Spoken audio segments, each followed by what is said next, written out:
Bismillahirrahmanirrahim. Alhamdulillahirrabbilalamin. Wa asyhadu an la ilaha illallah wahdahu la syarikalah wa asyhadu anna Muhammadan abduhu wa rasuluhu la nabiyya ba'da amma ba'du. Ikhwan fillah yang dirahmati Allah, puji dan syukur kita panjatkan dari Allah Subhanahu wa taala. Alhamdulillah pada kesempatan ini kita kembali bertemu dalam edisi kajian kitab Al-Hidayah Masail Fiqhiyah Muta'aridah, dan pada saat ini kita akan melanjutkan pembahasan yang kemarin dan terakhir kita membahas mengenai agama Islam, dan sekarang akan lebih mengerucut lagi yaitu mengenai pengertian agama itu sendiri, dan mudah-mudahan bisa nyambung ke bahasan ibadah kalau waktunya cukup. Baik, untuk itu saya persilahkan seperti biasanya kepada Al-Ustadz Kiai Haji Dr. Andes Hamidi Siddiq yang akan membahas mengenai permasalahan ini. Tafadhol masykuran. Alhamdulillahirrabbilalamin. Wabihi nasta'inu ala umurid dunya waddin. Asyhadu an la ilaha illallah wahdahu la syarikalah. Wa asyhadu anna Muhammadan abduhu wa rasuluh. Amma ba'd. Pemirsa, pada pertemuan yang lalu telah kita bicarakan berkenaan dengan masalah din yang di dalam Al-Quran ada din yang punya pengertian pembalasan, ada din punya pengertian agama. Ya. Dan din dalam pengertian agama di Quran itu ada terungkap secara ma'rifah, ada terungkap secara nakiroh. Kalau terungkap secara ma'rifah, maka yang dimaksud dengan din di sana itu adalah dinul Islam. Ya, definitif ya. Ya, agama Islam. Seperti halnya terdapat dalam ayat Al-Quran, A'udzubillahi minasyaitonirrajim, inna dina indallahil Islam. Sesungguhnya agama di sisi Allah itu adalah agama Islam. Nah, pengertian atau maksud dari kalimat ini dijelaskan dengan surat Ali Imran juga pada ayat berikutnya, yakni Ali Imran ayat ke-83. Diungkap di sana, wa may yabtaghi ghairal islami dinan. Barang siapa yang mengharapkan selain Islam sebagai agama, fala yuqbala minhu, maka agamanya tidak akan diterima. Wa huwa fil akhirati minal khasirin. Dan dia di akhirat nanti termasuk orang-orang yang rugi. Nah, di sini ditegaskan bahwa orang yang beragama di luar agama Islam itu tidak akan diterima oleh Allah. Maka jelas yang dimaksud dengan kalimat inna dina indallahil Islam itu adalah sesungguhnya agama yang akan diterima oleh Allah itu adalah Islam. Maka berarti selain Islam, ya, dengan berbagai agama oleh Allah nggak akan diterima. Makanya bagi seorang mukmin, seorang muslim itu harus menyatakan bahwa agama Islam itu satu-satunya agama yang benar. Ya, tidak boleh mengatakan bahwa semua agama itu benar. Nggak boleh. Ya, kalau ditambah kalimatnya, semua agama itu benar dalam pandangan penganutnya.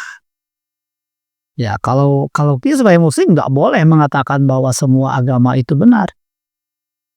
Kalau seorang muslim mengatakan bahwa semua agama itu benar, maka berarti keislamannya juga tidak benar. Keimanannya tidak benar. Dan tidak akan melahirkan loyalitas yang kuat terhadap Allah itu. Nah, itu yang menjadi landasan bahwa Islam itu satu-satunya agama yang akan diterima oleh Allah. Surat Ali Imran, ya, yang pertama ayat ke ayat ke-19, yang kedua ayat ke-85 gitu. Nah, terus kalau begitu apa yang dikatakan agama itu? Ya, banyak beragam definisi yang telah disampaikan oleh para pakar itu. Di antaranya, ya, ada pengertian yang dikatakan agama itu ma wado'ahullahu fi kitabihil hakim wa sunnati nabiyihis sahihah. Sesuatu yang telah ditetapkan oleh Allah dalam Kitabul Hakim, yakni Al-Quran, dan sunnah nabinya. Jadi dikatakan agama ini sebagaimana sesuatu yang ditetapkan oleh Al-Quran dan As-Sunnah, yang isinya itu adalah minal awamiri, ada perintah, wan nawahi, ada larangan, wal irsyadati, ada bimbingan, limaslahatil basyari, untuk kemaslahatan manusia, dunyahum wa ukhrahum, dunianya ataupun akhiratnya. Nah, jadi yang dikatakan agama itu adalah sebagaimana yang telah dijelaskan di dalam Al-Quran dan As-Sunnah. Nah, yang isinya dalam agama itu adalah apa? Aturan-aturan. Nah, aturan itu ada bersifat perintah, ada bersifat larangan, ada bersifat bimbingan. Nah, kalau perintah dan larangan itu jangan dianggap kalau Allah melarang sebagaimana tercantum dalam Al-Quran dan Al-Sunnah itu, bahwa itu hanya merupakan beban berat. Ya, merasa jadi beban, suatu keberatan yang tidak memiliki keuntungan buat diri yang diperintah itu. Nah, kalau Allah memerintah, tentunya ya dari perintah itu akan banyak kemaslahatan. Maslahat dunia, maslahat akhirat. Itu semua perintah itu mengandung kemaslahatan itu. Tidak ada satupun perintah Allah itu yang akan menjadikan kerusakan, kemadaratan buat hamba yang diperintah itu. Sholat untuk duniawi, sekarang banyak penelitian tentang apa sisi kebaikan dari sholat. sholat untuk kesehatan, sholat untuk kecerdasan pikiran, gitu kan? Bahkan Allah langsung menyebutkan dan ala bizikrillah tatmainul qulub. Ingat, dengan dzikir kepada Allah itu akan menenangkan hati. Sholat itu dzikir. Nah itu, jadi dengan sholat akan membuat hati tenang. Kalau hati tenang, maka akan menjadikan sehat fisik. Sebab sumber penyakit itu, hasil penelitian orang Jepang itu kan, 75% orang sakit disebabkan pikiran. Pikiran itu adalah akibat pikiran hati yang tidak tenang itu. Itu pikiran positif, pikiran negatif. Gitu. Yang kedua, ada perintah yang berupa cegahan untuk meninggalkan, tinggalkan. Namanya larangan itu. Kalau Allah melarang, pasti kalau larangan Allah itu dilaksanakan akan berdampak bahaya. Akan berdampak bahaya. Hanya aspek bahayanya itu ada yang dapat diungkap oleh pikiran manusia. Manusia tahu aspek bahayanya itu. Ya. Kalau manusia tahu aspek bahayanya itu, ahli usul nyebutnya itu adalah ilat. Ya. Semacam larangan. Kenapa minum khamr dilarang? Jelas-jelas bahayanya itu. Diketahui orang. Bahaya dari minum khamr itu. Membunuh itu dilarang. Jelas-jelas diketahui bahayanya. Apa? Berzina dilarang. Jelas-jelas diketahui bahayanya. Pokoknya semua yang dilarang oleh Allah itu, kalau toh dilaksanakan, itu akan berdampak bahaya. Berdampak madarat. Berdampak mafsadat. Dan yang kedua, ada yang dilarang oleh Allah itu, bahayanya tidak diketahui oleh manusia. Tapi yang jelas, di sana mengandung bahaya. Itu semacam babi. Dilarang itu. Kenapa sih babi dilarang? Allah tidak tunjukkan aspek bahaya itu apa. Aspek bahaya itu apa? Yang jelas Allah larang pasti ada bahayanya. Nah, ketika akal tidak mengungkap, karena keterbatasan akal manusia itu, yang kata Allah dalam surat Al-Isra itu, wa ma utitu minal ilmi illa qalila. Kamu enggak dikasih ilmu itu sedikit. Makanya pengetahuan yang sedikit itu tidak bisa menjangkau pengetahuan Allah.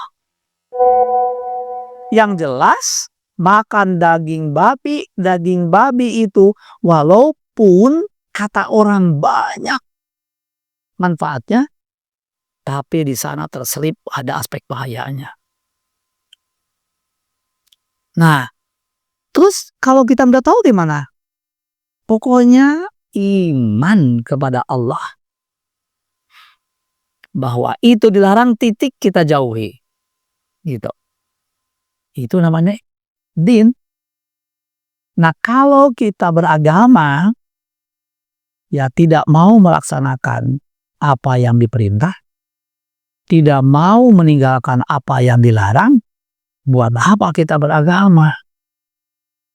Itu. Nah, yang kedua, diantaranya lagi, mirip ya, kalau dia sampaikan dalam yang pertama ini, yang disampaikan oleh Malik bin Anas, Imam Malik. Malik itu anaknya Anas. Anas itu anaknya Malik.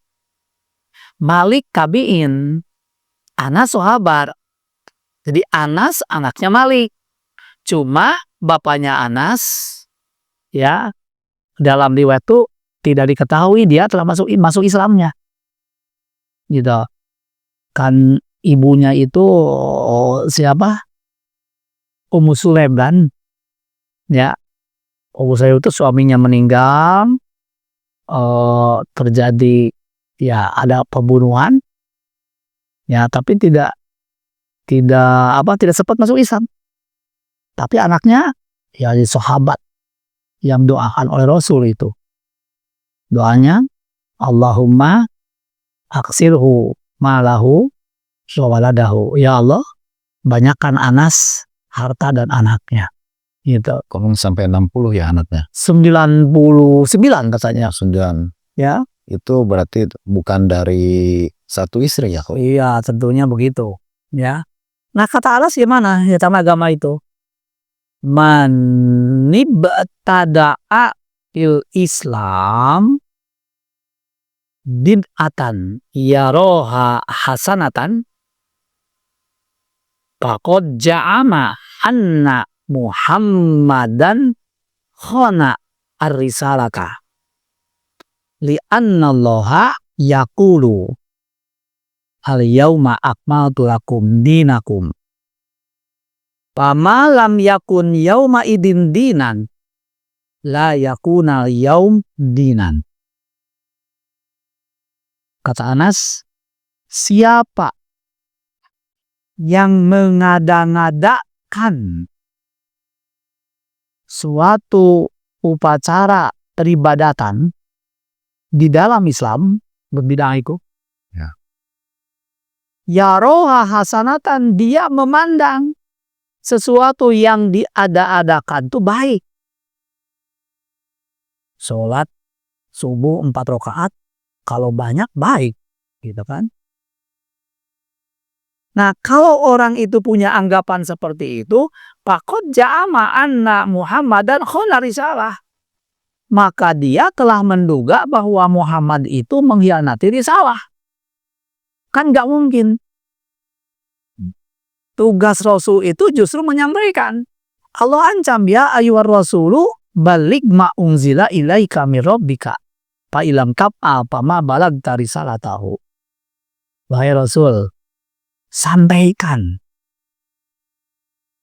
Ya, baligh ma unzila ilaika mir rabbika, apapun yang telah diturunkan oleh Allah kepadamu. Kalau kamu tidak melaksanakan, maka berarti engkau khianat. Gitu.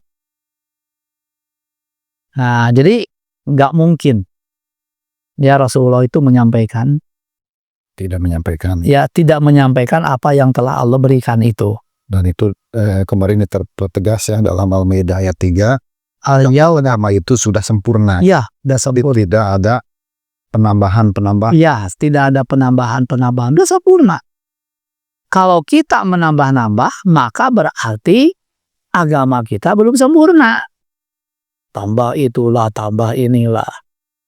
Itu. Li'anna Allah yaqulu al-yauma akmaltu lakum dinakum. Ya. Nah, akmaltu itu kan sudah saya sampaikan sempurna karena terdiri dari hal-hal yang sudah sempurna. Sudah sempurna. Nggak perlu kita tambahan. Doa sujud ditambah, doa ruku ditambah, nggak perlu. Gitu. Ya.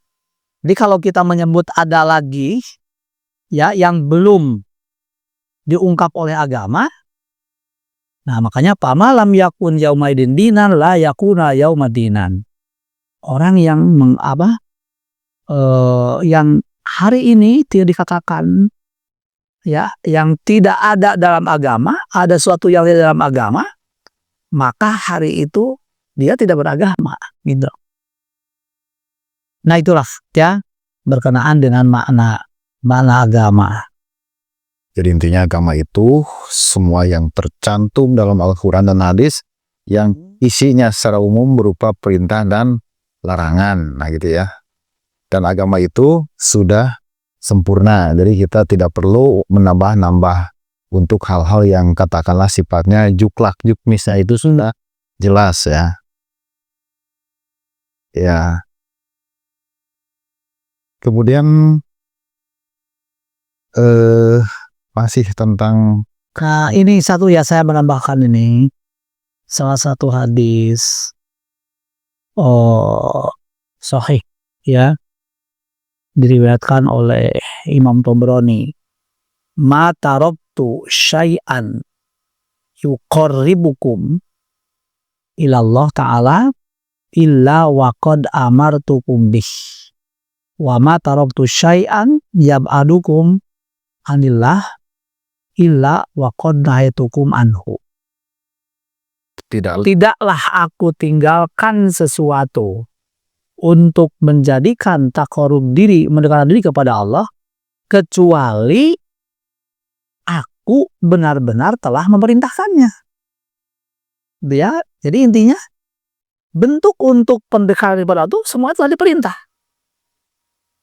Wa ma tarabtu syai'an yab'adukum an nillah ila waqad nahaitukum anhu. Dan tidaklah aku tinggalkan sesuatu yang dapat menjauhkan kamu dari Allah kecuali aku telah melarangnya. Jadi ini ya, segala apapun yang akan menjadikan kita mendekat diri kepada Allah itu semua telah diperintah. Berarti tidak ada satupun yang tidak diperintah. Ya, sesuatu yang dapat mendekati pada Allah semua udah. Dan apapun yang dapat menjauhkan diri dari Allah pasti semuanya telah dilarang. Makanya inilah yang akan telah sempurna itu. Ya, telah sempurna itu. Nah, itulah yang diriwayatkan oleh Imam At-Tabrani gitu ya. Sabda Rasul itu. Ya, terus apa? Nah, tadi kan berarti dalam pengertian hal-hal yang berkaitan dengan masalah ukhrawi, sementara kita hidup di masalah di dunia ya, yang berkembang ya dari waktu ke waktu. Nah, itu gimana, Ustaz? Kan udah saya sampaikan ini. Nah, jadi dalam ada kalimat wa atmamtu alaikum nikmati. Aku telah sempurnakan kepada kamu nikmatku. Atmamtu itu sempurna karena terdiri dari sesuatu yang belum sempurna. Urusan dunia kesempurnaannya kita yang olah. Nah, itu yang dimaksud. Nah, sebagaimana sabda Rasul, idza kana syai'an min amri dunyakum fasa'nukum bihi. Apabila sesuatu itu merupakan urusan dunia kamu, itu terserah kamu. Wa idza kana syai'an min amri dinikum fa ilayya. Dan sesuatu yang menjadi urusan agama kamu, serahkan kepada aku. Jadi urusan agama mah kita nggak boleh ikut ngatur-ngatur gimana Allah dan Rasulnya. Adapun urusan dunia itu silahkan kembangkan oleh kita.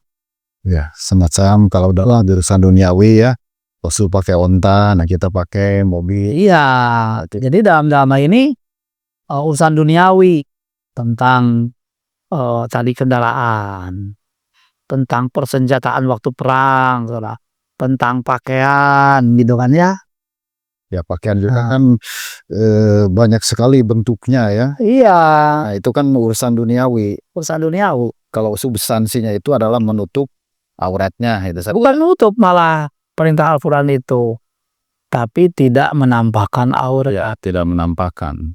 Justru tidak semuanya yang tertutup itu tidak nampak. Ya. Ada yang tertutup tapi tidak nampak. Dapat kita lihat tuh jam itu tertutup dengan kaca. Ya, tapi kelihatan. Tapi tampak. Makanya di Quran itu kalimatnya apa? apa? Qulil mu'minati yaghdudna min absarihina wa yahfadna furujahunna wa la yubdina zinatahunna. Jangan menampakkan. Bukan wajib tutup, tapi haram tampak. Gitu. Kenapa haram tampak? Sebab kenyataannya banyak yang tertutup tapi masih tampak. Mata orang yang berkacamata tertutup dengan kaca, tapi masih tampak. Nah, jadi dalam ini makanya kata Rasul itu, pakaian itu ada kasiyatun ariyah. Ada yang berpakaian tapi masih telanjang. Nah, kembali lagi ini barangkali untuk lebih menggali lagi. Jadi sesuatu yang sifatnya agama ya, yang kalau saya lihat itu pasti ada perangkat atau pendukungnya yang sifatnya duniawi. Nah, semacam gini. Dulu Rasulullah kalau ceramah kan nggak pakai mic ya saja. Nah, tidak ada pengeras suara. Sekarang dikembangkan pengeras suara. Nah, kayak gitu. Padahal ceramah itu ibadah gitu kan. Kemudian didukung oleh perangkat dunia. Nah, kayak gitu. Nah, jadi harus bedakan mana yang sifatnya substansi agamanya dan mana yang sifatnya adalah pendukungnya sebagai sarana duniawinya itu. Nah, soalnya memang terkait dengan ini dulu pengeras suara untuk masuk ke Masjidil Aqsa, Masjidil Haram itu terjadi perdebatan dulu sebetulnya. Betul. Jadi ada yang mengharamkan speaker lah kayak gitu ya, karena ini tidak ada katanya, ini ibadah, ini Rasulullah. Dan kemudian kemudian di ini apa istilahnya tuh didebatlah gitu si sang syekh itu, saya lupa lagi syekhnya. Kemudian kalau itu Anda pakai kacamata, nah kayak gitu apa bedanya? Kalau mic itu pembesar suara, nah kacamata itu adalah penjelas penglihatan, apa bedanya? Nah, lalu dari sana ya paham. Nah, jadi memang dalam ibadah pun ada dimensi-dimensi sifatnya duniawian. Ya, banyak gitu. Makanya dalam urusan muamalah itu utamanya sesuatu yang ada di zaman Rasul tidak harus ada pada sekarang, dan sesuatu yang tidak ada juga tidak harus tidak ada. Ada masa Rasul, kalau dibutuhkan bisa ada sekarang. Tidak ada masa Rasulullah itu bisa ada sekarang itu. Yeah. Makanya tadi menasehati orang. Rasul itu waktu itu ada kerumunan laki-laki, ada perempuan. Rasulullah menyatakan tahu laki-laki terlebih dahulu. Kalau dipandang suara Rasul nggak sampai ke perempuan, Yeah. Rasulullah pindah pada komunitas perempuan itu. Ini 2 kali. Nah, dengan adanya pengeras suara itu tidak terjadi 2 kali. Bahkan orang yang tidak hadir di majelis pun bisa mendengarkan. Nah, itulah. Jadi dalam ini itu urusan dunianya. Seperti urusan dunia, masjid itu dulu nggak pakai atap, Yeah. nggak pakai lantai. Itu. Nah, apa bukti nggak pakai lantai itu? Di masa Rasul itu kan ada orang Arab Baduy ya sengaja kencing di dalam masjid. Ya kalau pakai lantai ya timbang-timbang ya itu. Dia kencing di sana itu karena menganggap bahwa itu akan nyeret. Nah, tapi ternyata itu nggak boleh karena apa? Najis itu. Ya. Nah, itu nggak pakai lantai. Sekarang pakai lantai. Pakai karpet lagi. Tuh, makanya ada orang yang berpendapat bahwa sujud itu ke tanah. Kalau kita ke tanah kan sujud itu ya. Itu. Makanya dalam hal ini ada yang tidak membolehkan pakai karpet. Gitu ya. Pakai sajadah. Kenapa? Tapi karena nggak langsung bertanah. Tapi malah sekarang terhalangnya bukan karpet, terhalangnya oleh tembok lagi. Nah, gitu kan ya. Nah, itu yang dikatakan pengertian tanah di sana itu bukan berarti tanah secara yang dikit Dan bawah itu ya. Makanya lihat anggota sholat itu adalah waktu sujud dahi. Apalagi kedua tangan, telapak tangan, lutut, kedua lutut, ujung jari gitu, ujung jari kaki. Nah itu ya, sejajar, artinya nggak boleh. Yang nggak boleh itu adalah tempat sujud muka, tangan berbeda tingginya. Makanya nggak boleh sujud pakai bantal.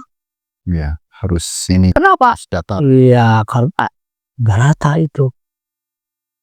Ya kalau dengan sejadah yang selebar itu nggak apa-apa.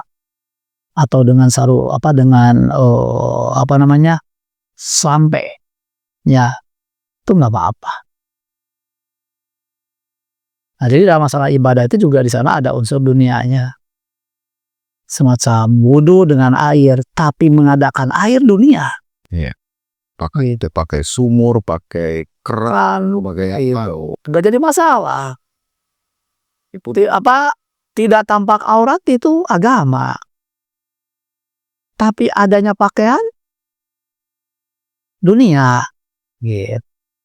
Nah makanya ya kita diperintahkan untuk melaksanakan agama, tapi tidak boleh meninggalkan dunia. Gitu. Itu. Ya. Aduh. Nah, jadi itu ya untuk kaidah-kaidah, yaitu pengertian tentang agama itu sendiri ya. Kemarin kita tadi sedikit diulas bahwa Islam itu telah sempurna ya. Dan kesempurnaannya ini dinyatakan dalam banyak hadis dan juga perkataan para ulama, sehingga orang yang katakanlah menambah dalam urusan agama yang sudah saklek, yang sudah final, nah gitu kan, nah maka dia itu secara tidak sadar menganggap Rasul itu berkhianat, dalam arti dia memandang ya baik ya untuk hal-hal yang ia adakan. Nah kemudian tadi terakhir mengulas lagi ya, jadi inti agama itu secara garis besar ada dua, berupa larangan dan juga berupa perintah. Semuanya hal yang dapat mendekatkan kita dengan Allah itu pasti sudah diperintahkan. Semua yang dapat menjauhkan dari Allah semuanya pasti sudah dilarang. Nah seperti itu. Ya baik, nah itu barangkali untuk kajian kita kali ini, dan insya Allah nanti minggu depan kita akan membahas persoalan yang kaitannya dengan masalah ibadah ya, masalah ibadah. Kemudian setelah itu adalah perintah berpegang teguh kepada Al-Quran dan Sunnah, karena ibadah itu bisa tegak kalau kita mencontoh dari apa yang dicontohkan di dalam Al-Quran dan juga Sunnah ya. Nah kemudian setelah itu kita pun akan membahas secara lebih jelas mengenai larangan bid'ah ya, mengadakan satu perkara yang baru yang tidak dicontohkan oleh Rasulullah SAW. Dan nanti setelah itu baru kita akan memasuki ke permasalahan-permasalahan pengantar dari ilmu hadis, yaitu hadis sahih ya, hasan dan dhaif. Kalau tadi dijelaskan bahwa agama itu berpatokan pada Al-Quran dan Sunnah, tapi tidak sekedar hadis, tidak sekedar sunnah, tapi hadis itu haruslah hadis yang sahih. Nah itu akan disampaikan juga ya.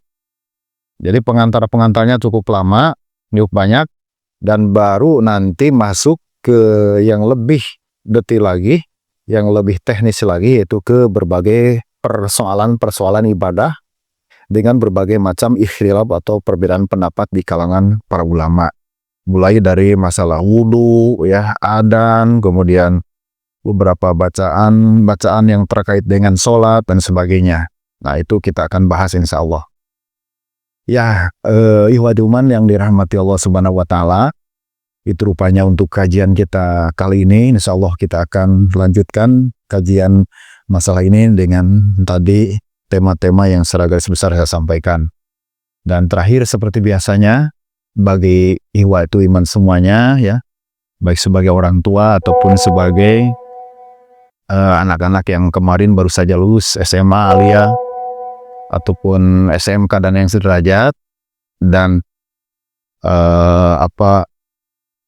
bermaksud untuk melanjutkan kuliah ke perguruan tinggi, maka STI Al-Hidayah Tasikmalaya membuka 5 prodi ya. Pertama adalah pendidikan bahasa Arab, pendidikan Islam anak usia dini, ilmu Al-Quran dan tafsir, ekonomi syariah, dan terakhir adalah pendidikan agama Islam. Rupanya sekian, terima kasih. Subhanakallahumma wa bihamdika asyhadu an la ilaha illa anta astaghfiruka wa atubu ilaik. Wassalamualaikum warahmatullahi wabarakatuh.